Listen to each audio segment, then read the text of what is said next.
Hello guys, nandito tayo sa Maribas Museum, Wax Museum. At yan lang makikita natin yung mga sinaunang tao, yung mga presidente before, yung mga tao na nagdumala sa lugar na to.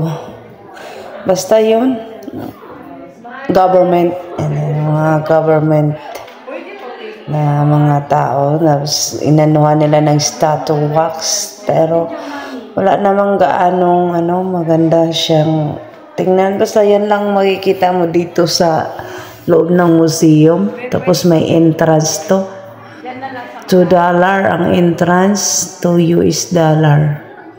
Tapos siguro dati maganda to, ngayon hindi na kasi nila naalagaan. Madumi na, malikabok, tapos amoy amag na. Parang naging simenteryo na may nilibing na nakatayo. Yan ang ko dito. Tapos hindi siya hindi na siya malinis. Tapos yan, gawa to siya sa wax. Yan, mga parang tunay na tao din, no? Maganda siguro to nung bago pa. Ngayon madumi na walang maintenance kumbaga. Kaya yan, samahan niyo akong manood guys.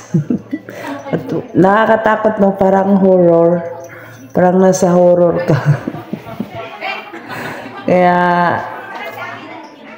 salamat sa panonood niyo guys, ha. Samahan niyo ako, tara.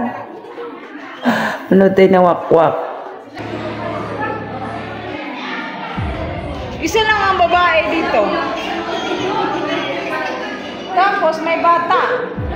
Senor Isang Paris. Ano kaya ang niya sa Lebanon? Apple.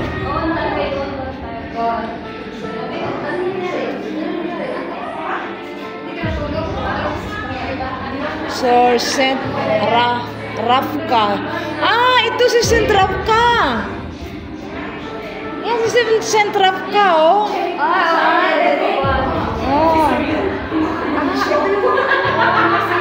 Yung mga Saint dati, Ito yung pinapunta natin ng mga lugar. Ito sila. Ito yung mga may-ari.